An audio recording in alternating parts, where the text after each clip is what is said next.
আপনারা মাজারে মনে করেন কিছু একটা এই যুগে কি ঠিক? একদিক দিয়ে আল্লাহরও সেজদা দেন, আবার আরেক দিকে দিয়ে হিনেও সেজদা দেন, তো লাভ কি? মাজারও গেলে আমরা কই তোমরা এমনি সুমা দিবা, এমনি মাথা ঠেকায় ফিরে দেখো না। তুমি মোহাম্মতি পড়ছো, মানুষকে তুমি সাজদা করতেছো।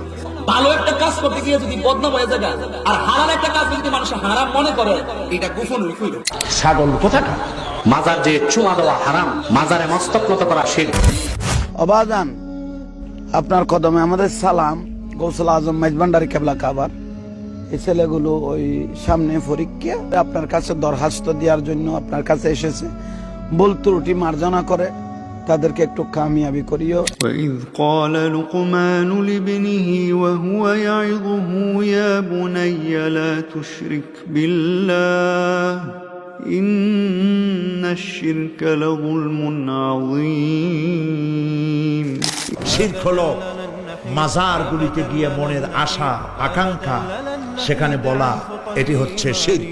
কোন মাজারে যাবেন না, কোনদিন যাবেন না, কোন প্রয়োজন নাই। বিপদে পড়েছেন, উযু করবেন, মসজিদে চলে যাবেন, সুবহানাল্লাহ বলেন। মসজিদে গিয়ে 2 রাকাত কাজায়ে হাজতের নামাজ পড়বেন, আল্লাহর কাছে কাঁদবেন। মাজারে যিনি শুয়ে আছেন বিশ্বাস করেন, কোরআন শরীফ আমার সামনে, বিশ্বাস করুন যিনি কবরে শুয়ে আছেন আপনাকে 4 পয়সার উপকার করতে পারবে না। মাঝখানে আপনি শিরকের গুনাহ নিয়ে আল্লাহর দরবারে হাজির হবেন।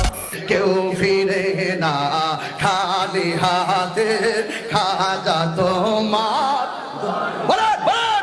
إن الله لا يغفر أن يشرك به ويغفر ما دون ذلك لمن يشاء। শিরক করছেন তো মরছেন। এজন্য খাজা বাবার দরবারেতে কেউ ফিরে না খালি হাতে, এগুলো বলবেন কখনো? ও নরম করা একটা দৃশ্য হচ্ছে জান্নাতুল বাকি, যেটা আমরা বাকিউল গারকাত বলি, যেখানে আপনি দেখবেন সাহাবায়ে কেরাম রাদিয়াল্লাহু আনহুমের কবর, যতদূর চোখ যায় তাদের কবর।